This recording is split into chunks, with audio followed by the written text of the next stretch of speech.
Welcome to Chillin' 101. We hope this video helps. You begin by installing Rainmeter and a chosen skin pack because Rainmeter is the engine that places widgets. Once installed, load one base skin and a dock. This gives you a working canvas. Make sure to back up existing Rainmeter layouts so you can revert. Also check Windows display scale and accent color. Inconsistent DPI or theme clashes break alignment. Now you have the minimal foundation and one active skin ready for customization. Move to sizing and placement.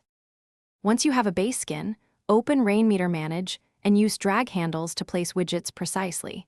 You do this so layouts align with desktop icons and docks. Edit the skin INI to tweak fonts, colors, and opacity. These variables control aesthetic consistency across widgets.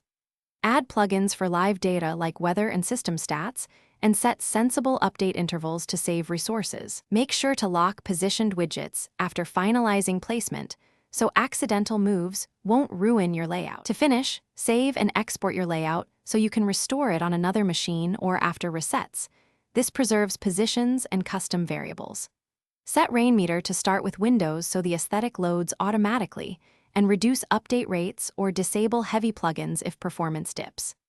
If a widget stops rendering, refresh the skin, check for syntax errors in its INI file, or reload from your backup. This troubleshooting step fixes most issues quickly and keeps your desktop looking polished. Thanks for watching. Consider subscribing if we helped you.